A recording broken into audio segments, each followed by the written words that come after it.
Ocarina or Majora? That is the question.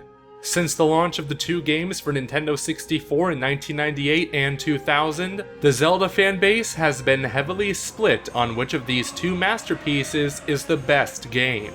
And even though both are great on their own, a lot of prime and nostalgia is tied to the two first 3D Zelda experiences. In many ways, you can say that Ocarina and Majora are solid ambassadors for what many will consider to be the golden age in the history of the Zelda series, and it shows on Metacritic, where Ocarina of Time stands with the unbeatable score of 99 and a timeless status, with Majora's Mask not far behind with a score of 95. So in order to objectively determine which of these two giants stands strongest, we decided to divide up this battle royale into 7 different categories: story/main quest, side quests, game world, dungeons, bosses, music, and gameplay. The video game war between Ocarina of Time and Majora's Mask is about to break out. Before we begin, we'd like to announce that this episode is sponsored by Quid, the free app where you can collect stickers to use online for chats. You can literally just drag and drop these stickers into programs like iMessage, with themes like Rick and Morty, Fallout, and Game of Thrones. If you're not a fan of microtransactions like us, Quid practically gives you coins to exchange for stickers, cards, and even Funko Pops. Be sure to download Quid on iTunes and Google Play for free.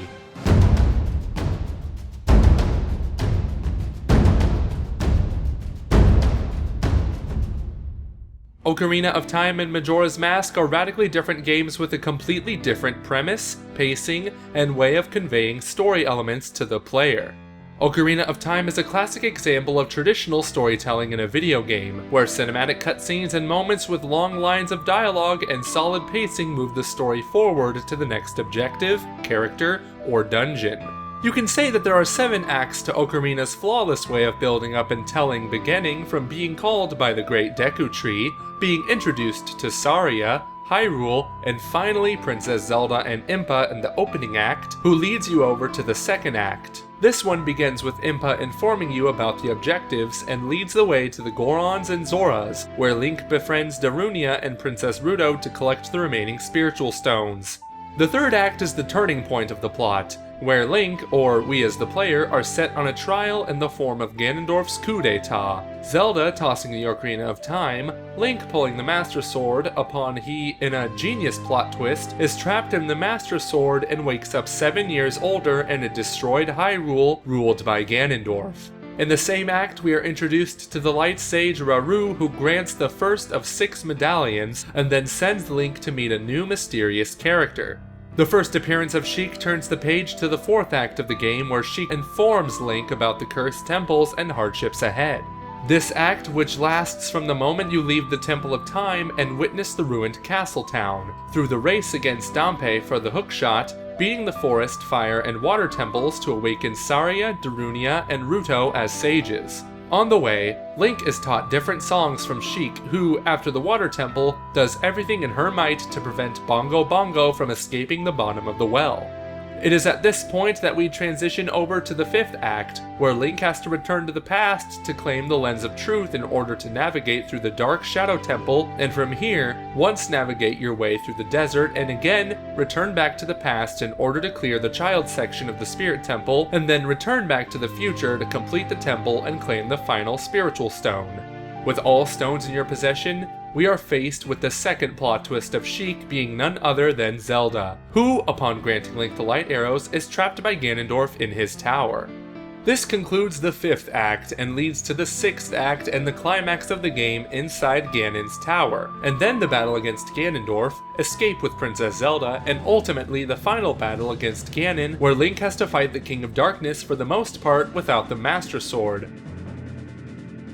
By plummeting the Blade of Evil's Bane into Ganon, the story moves over to its 7th and final act, which, from a lore perspective, is the most influential one, as here, the infamous timeline split in the Legend of Zelda series is created when Link, after the deed is done, is sent back to the past to warn the young Princess Zelda. The implications of this small, but at the same time consequential act can be felt to this day. The story of Ocarina is a timeless classic, and the textbook example as to how to write a Zelda story. So how does Majora stack up to it? To begin with, Majora has fewer story acts than Ocarina, namely 4. We have a lengthy opening cutscene with the Skull Kid, a dramatic transition from the lost woods of Hyrule to the depths of Termina, and from the happy mask salesman to the doomed clock town. Here we spend more than 2 real-life hours, or if you're clueless, much longer, as this game throws you straight into the countdown to disaster. Upon clearing reclaiming your Ocarina, recalling a memory with Princess Zelda and setting back time to the moment of your initial arrival. We return back to the moment of arrival and the second and main act of the game, where upon learning the Song of Healing from the Happy Mask Salesman, you are freed from the curse caused by Skull Kid. With the expectation of an optional cutscene regarding Skull Kid, this is pretty much all plot exposition you get apart from freeing the giants and some minor interaction with a few characters on the way to the temples. The rest of the main plot is tied to clearing the dungeons and soothing the pain of dying or cursed souls by playing the Song of Healing for them. This results in some brief but really emotional callbacks. Nonetheless, there's a reason for this story pattern. As for each 3-day cycle, the time is reset or the world goes under and then resets. With that being said, the final hours and especially the end of the world cutscene is by no doubt one of the most powerful cutscenes in the Zelda series. No game over screen got anything on this one. By clearing the temples and challenges found in the swamps, icy mountains, vast sea, and canyon, Link can finally move over to the final, 3rd climactic act and face Skull Kid. This eventually results in the mindfuck of the century and the battles against Majora's different forms. The 4th and final act is obviously the credits and post-credits cutscene illustrating the salvation of Termina. Overall, you can say that Majora's dark and sinister tale of impending doom is conveyed as well as it possibly could have within the 3-day cycle. The scenes involving Mikau and Darmani are really touching and depressing, and even though we love the story of Majora's Mask, we cannot ignore the lack of any significant plot development, as Majora's strongest points are found in other categories. As it goes for story, Ocarina of Time introduced a brand new world with new races, much better pacing, development, major plot twists, character developments, and ending that received greater implications than anyone could possibly imagine. As a result of this, the first battle over story and the main quest goes to Ocarina of Time.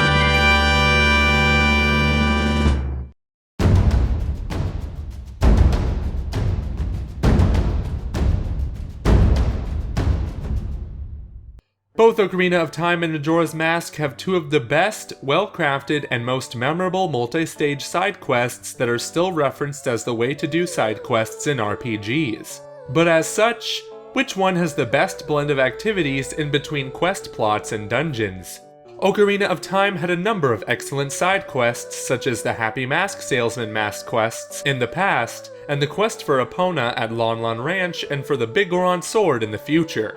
On top of that, Ocarina of Time had a number of excellent minigames ranging from the most impressive fishing simulator in 1998, horseback archery, playing songs for Toads and Skull Kids, minigame galleries, searching grottos, a number of side quests within Hyrule Castletown and Kakariko, hunt for the Golden Skulltulas, and even an entire optional area, the Gerudo Training Grounds on top of the search for Pieces of Hearts.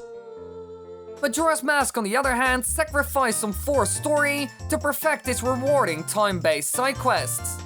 And it shows, with the deep and heartbreaking Anju and Cafe questline, which by most fans is considered to be the best multi-stage side quest in any Zelda game, period.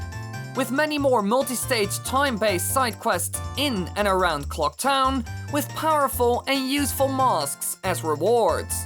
Close to every side quest has a plotline tied to the characters in question, and each of these are interconnected in a nearly seamless way. On top of this, Majora has a number of great and unique minigames. like the race against the Gormon brothers, the Goron race which is an instrumental to permanently upgrade your sword, the infuriating but still entertaining Beaver race, and a number of galleries found within Clock Town.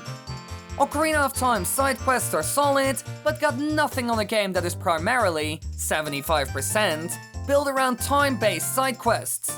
Even the minigames are more refined and better than Ocarina of Time, and as a result, this battle goes crushingly to Majora's Mask.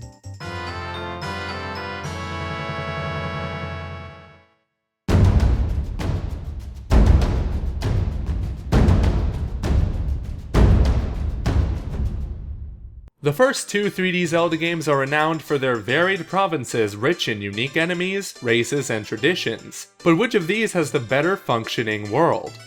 Ocarina of Time, as the first 3D Zelda title in the series being set in Hyrule, built upon and transitioned a number of the landscapes found in A Link to the Past, ranging from forests, lakes, volcanoes, deserts, waterfalls, and expanded by including a massive seamless field and more than one village. In fact, the entire game starts in a settlement known as the Kokiri Forest, then right after brings you to the Kingdom of Hyrule with the intricate Hyrule Castle and town, and from there to Lon Lon Ranch, Kakariko Village, Goron City, and Zora's Domain. All of the provinces and towns have their own set of minigames or side activities which will prolong your stay in said location. In the instances of Castletown and Kakariko, most of these only occur during day or nighttime. This already immensely rich game world is only expanded upon pulling the Master Sword, with an exception of Castletown, which is a smoked ruin. Nevertheless, apart from this exception, every region or settlement is expanded upon with a whole new province like the Gerudo Valley and Desert, with alterations and additional sections to explore in familiar provinces. On top of this, later on in the adult section of the game, new quests and opportunities open where the option to return to the past is taught to you. Good examples here are the Graveyard, Windmill, and Bottom of the Well in Kakariko Village. The future provinces are a disturbing and unsettling sight as we witness it from Link's perspective and realize how Ganondorf has kept this land under an iron fist in the last 7 years by infesting settlements with monsters and putting an egocentric douchebag in charge of Lon Lon Ranch. So can Majora's Mask's Termina hold up to the two-sided Hyrule found in Ocarina of Time? Let us begin by stating that Majora went with different provinces than Ocarina of Time. With swamps, a sea and a coast, valley, icy mountains, and a fully explorable massive clock town. This one remains to this day the best in the series due to its NPCs. Since even though the world in Majora's Mask doesn't jump over a longer period of time, it still offers something much better to make its world believable and even more unsettling. Namely NPCs with an hour-to-hour schedule, counting slowly down to the apocalypse. This alone changes the perspective of how you perceive the world, as only Clock Town has more things to explore and discover than all settlements in Ocarina of Time combined. There are so many quest lines to follow that it will easily take days to learn the schedules and even more to complete all the tasks tied to the characters. The same, but to a smaller degree, can be said about the provinces surrounding Clock Town, where there is a similar approach to the NPCs as one found in Ocarina. But that doesn't change the dark mood tied to the impending doom surrounding these characters. Just like in Ocarina, the different provinces outside the main town have a number of minigames and races. However, unlike Ocarina, the main 4 provinces have more than one race in each of them. The Gero and Ikana warriors in Ikana Valley, the Zora and Gerudo warriors in the Great Bay, the Deku and humans in the swamps, and humans and Gorons at Snowhead. Oh, and let's not forget the inside of the moon. That place was messed up. Majora's Mask has what Ocarina of Time had in terms of its world, but presents it in a deeper way by placing all important points of interest within a compact area. Each province filled to the brim with content, living in realistic NPCs with real-life problems, and psyche that gradually descend into madness. This could have been a close call if Hyrule Castle was explorable in Ocarina of Time, but as it is, there is no doubt that this battle goes to Majora's Mask.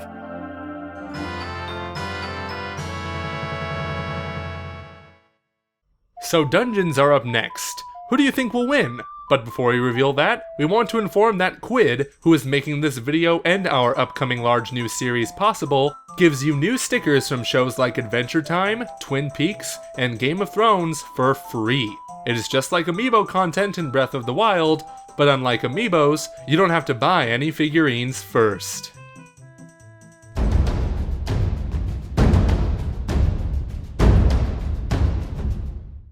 By counting the dungeons in Majora's Mask and Ocarina of Time, we can see a clear disproportion. Where Ocarina of Time has 9 dungeons including the final climb to Ganondorf, Majora's Mask has only 4 main dungeons. But before we declare a winner, let us look at the specifics. Ocarina of Time's quest is divided into 3 dungeons in the child portion of the game, and 6 dungeons in the adult section. Each of these has a map, compass, mini-boss, a mid-dungeon item, and a boss. Ocarina is well known for being the Zelda game that, step by step, makes the player used to solving puzzles in a 3D environment. Good proof for this claim is that none of the child section dungeons have keys to open locked doors, and instead of taking place in temples, are located inside a giant tree, a cavern, and the belly of a giant fish. All of these have great design, but do not exactly pose a challenge for the experienced Zelda player. However, in the adult section, things get serious as you have to clear 5 temples filled with locked doors, deadly mini-boss encounters, and some of the best dungeon designs and mechanics in the Zelda series. With the exception of the Water Temple, Ocarina of Time stands with the masterpieces that are the Forest Temple, Spirit Temple, and Fire Temple, even though the final one was rather controversial in its original release.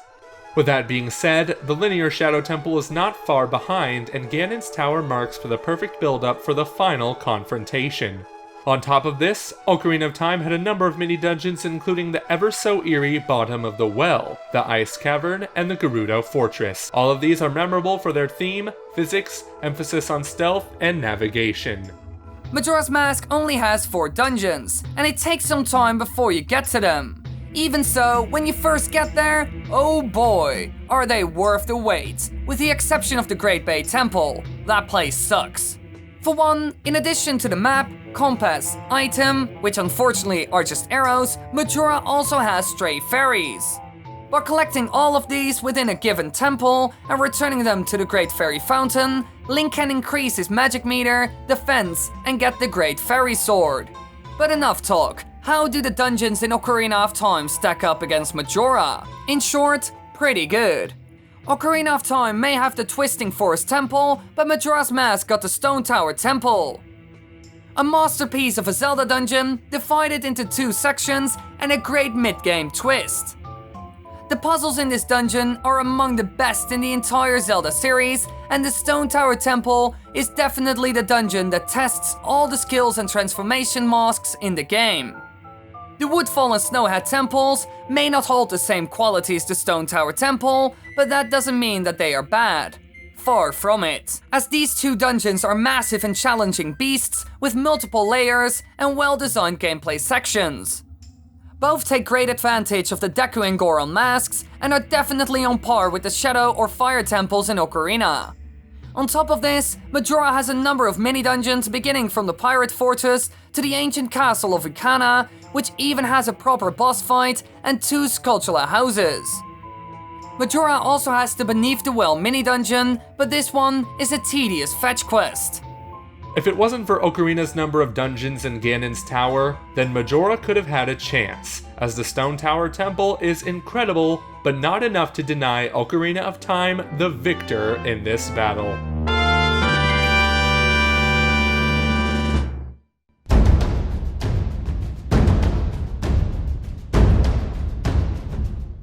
Let's be honest, solving puzzles is half of the fun in a Zelda dungeon, but what can really make or break a dungeon is its final hazard, the unavoidable boss fight. Luckily, both Ocarina of Time and Majora's Mask had some memorable and intense boss battles. Ocarina of Time, as the game that introduced Z-Lock targeting, turned the boss battles into one-on-one duels and took advantage of the first-person camera mode for several of the boss fights. Another thing, they created boss fights that resolved around locating specific weak points or turning the classic swordplay fights into something more refined. Common to all of Ocarina's bosses is that they share a theme tied to the dungeon you had just battled your way through. Good examples here are the fights against Phantom Ganon, Volvagia, Baronade, Twinrova, and Bongo Bongo. All of these are classics within the Zelda franchise and some of the most memorable foes in the entire series. Nonetheless, the mid-stage mini-bosses in Ocarina of Time were also among some of the best in the series. Good examples here are the encounters against Dark Link, Stalfos, Big Octo, Iron Knuckle, and the stuff of our nightmares, Death Hand. Then you have probably the most iconic and unforgettable boss fights in Zelda, the fights against Ganondorf, and then the King of Darkness himself, Ganon.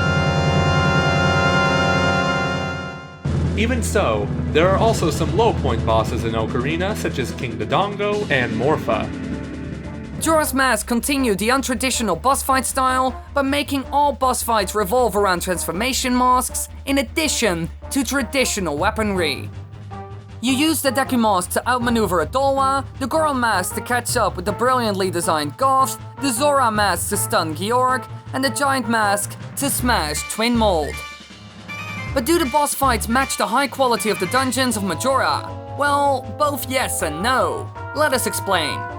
Since while the Snowhead Temple can be a frustrating affair, the chase after Goth is just damn brilliant and among the absolute best boss fights in the series.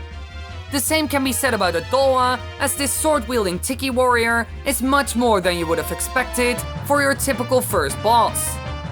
Although he can be a bit too easy. Still, there's a little problem with two of the bosses in Majora, namely Twin Mold and Georg. Twin Mold has no strategy whatsoever on the N64 and is much more enjoyable, but then again, easy on the 3DS version.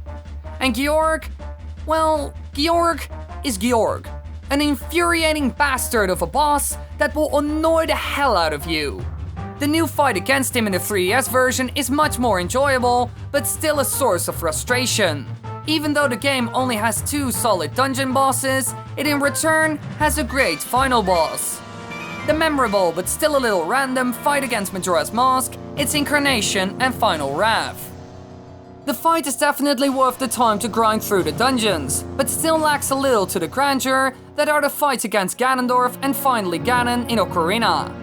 Luckily, this isn't all, as Majora has many of the best mini-bosses in the Zelda series, ranging from the battles against Snapper to Wizrobe, or for example Wart, Gecko, Skullkita, King Egos Duikana, the Garo Master, and finally Gomez. All of these were not found in Ocarina of Time and were a major step up from the mini-bosses in said game. In other words, we are faced with a paradox as Ocarina has the better bosses, while Majora has the better dungeon mini-bosses. This battle is so close, but in the end there is a decisive element, and that is the final boss fights, where the final confrontation in Ocarina of Time narrowly knocks out the 3-stage confrontation against Majora. And as such, Ocarina of Time takes this battle with the smallest margin possible.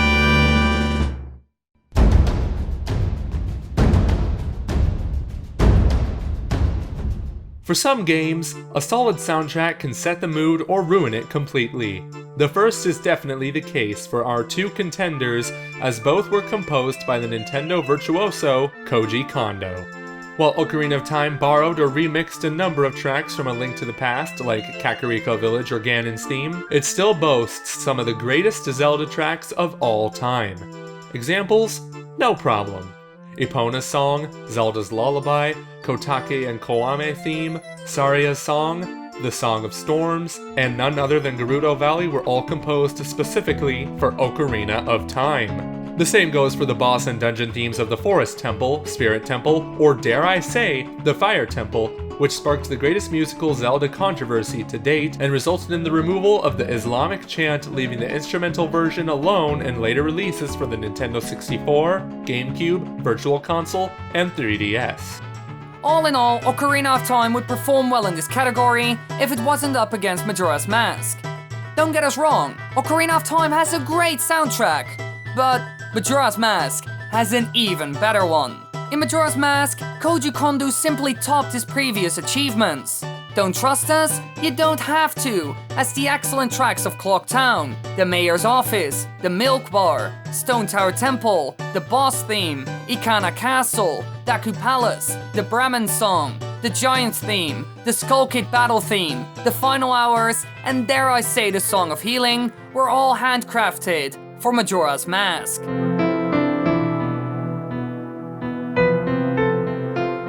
There's a reason why a large portion of the Zelda fanbase considers Majora's soundtrack to be the best in the series. Ocarina's soundtrack is really good, but cannot match the magnum opus of Koju Kondo. Before we go over to the final battle, we want one last time to inform you that thanks to Quid, we will be able to bring the voice overlord Jason Dameron to fully narrate our new upcoming series, and what is better, give you some free digital merch from Game of Thrones, Rick and Morty, and Funko Pop heads for use in iMessage, or if you prefer, trade them with other users. For instance, here we got some great character profiles from our favorite show, Game of Thrones. No surprise, as we are Zelda and medieval settings fanatics. Make sure to check out our user Commonwealth to start trading. Link to the app is in the description below.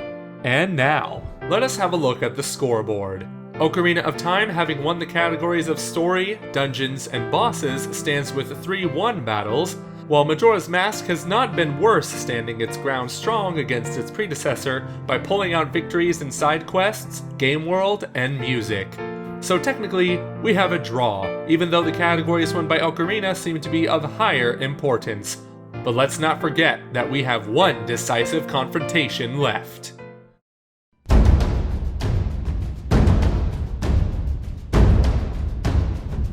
Surprise! Instead of being our second category, gameplay is last, and there is a good reason for this, as this is a category we fought long and hard over which game pulls out better, and let's state this right now, this is a really close one. Since we have a statement prior to this final battle, we decided this time to let Majora show off first. As we all know, Majora's Mask emphasizes heavily on the clever use of transformation masks to take the form of a Deku, Goron, or a Zora, and non-transformation masks in its gameplay and the 3-day cycle which goes over and over.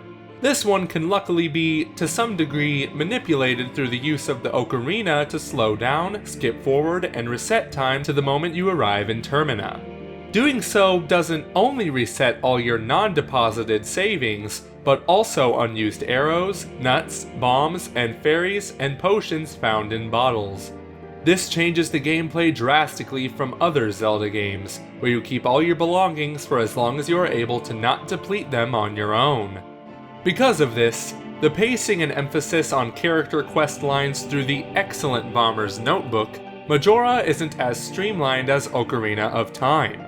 On several instances, you have to reclaim items or wait for specific events.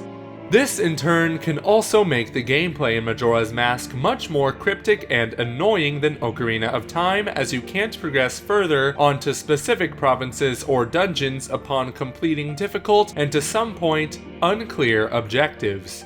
With that being said, the items found in Majora are more powerful than in Ocarina. Good examples here are having a much more versatile hookshot, much greater implementation of fire and ice arrows, and the Lens of Truth actually having some function outside of dungeons or mini-dungeons. And one other thing worth mentioning is that the warping system in Majora's Mask through Ocarina of Time is much more refined than the system found in Ocarina, which for the most part revolves around getting to temples and no other place. Ocarina of Time, on its side, has both the child and adult gameplay where the two are radically different, but at the same time intertwined. Some items and weapons are only available in one of the time periods, while other items such as planting beans in the child section result in changes in the adult section. In other words, some actions taken in the child portions have an impact on the gameplay in the adult era. Furthermore, the Ocarina of Time and their Song of Time is central to solving puzzles inside temples, and some sections require gauntlets to access. Ocarina also took advantage of the elements of fire and water in its different tunics. It also has a much more rewarding fishing minigame in both the Nintendo 64 and 3DS versions, and switchable shields than the one that is replaced in Majora's Mask. Ocarina also had items that were not found in Majora's Mask, such as the Megaton Hammer and the hover boots used to pass shorter gaps. Both games have horseback gameplay through Epona, even though this one is only limited to getting across Hyrule Field to Lake Hylia and Gerudo Fortress faster. In other words, the Epona gameplay is better in Majora's Mask as she can reach all provinces except for Snow Peak and is needed to get over to the Great Bay the first time around. The cryptic nature of Termina may not be as enjoyable as the streamlined adventure in Hyrule. Even so, when it comes down to it, we can simply say that Majora's greatest gameplay strengths are its masks, while Ocarina has items. Both are great in their own way, but the limiting nature of some items outside dungeons in Ocarina is a problem. Majora, on the other side, embraces its masks in a much better way throughout the world of Termina. Good examples here are the Bunny Hood, Bomb Mask, the Stone Mask, and the Gibdo Mask. But even these got nothing on the Deku, Goron, and Zora transformation masks that change everything. Since the Deku Mask makes it possible for you to fly over short distances, the Goron Mask lets you roll around at the speed of sound, and the Zora Mask makes it finally possible to swim properly and fast underwater in a much greater sea than the lakes found in Ocarina. Overall, this battle is really close. But in the end, the mentioned mask plus the Great Fierce Deity completion bonus secures the victory for Majora's Mask. So after 7 long stretched battles, Ocarina of Time sits back with the victories in the story, dungeons, and bosses categories, while Majora's Mask takes the cake in terms of side quest, game world, music, and gameplay. This means that Majora's Mask is the overall winner in this battle as it elevates and builds upon many of the formulas found in Ocarina. However, bear in mind that these two masterpieces are radically different from each other, and if we valued the two games as traditional streamlined Zelda adventures instead of just 2 games, it is likely that Ocarina of Time would have won this war, with victories in the 3 key elements to 3D Zeldas: main quest, dungeons, and bosses. But as a video game, Majora's Mask is slightly better than Ocarina and as such qualifies to challenge Breath of the Wild for a future episode of Game vs. Game. So make sure to like this video and subscribe if you haven't already to send us a message that you want us to make this episode for you before the end of this year. As for now, we will give you the following choice for the next episode of Game vs. Game. Do you want us to do Super Mario World vs. Super Mario Bros. 3? Or The Legend of Zelda Wind Waker vs. Twilight Princess? Vote by commenting below. A great thanks goes to our good friend Dr.Wily, who joined us for this episode and balanced out our Ocarina of Time bias to set up a much more just battle. Go and check out his channel for more Zelda and Breath of the Wild theories. A big thanks goes to all our patrons, and in particular our Patreon royal producers, Transcendent Sacred Courage and Kenyatta Ali, for making big and risky productions such as this one possible. If you want to support our channel to create greater and better videos and series, consider supporting us on patreon.com/commonrealm. Finally, a great thanks goes to Quid for sponsoring this video and making it possible for us to create this and future massive video projects.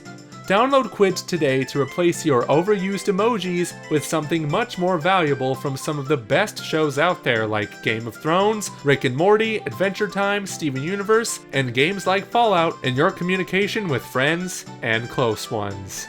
Make sure to check out our user Commonwealth to start trading.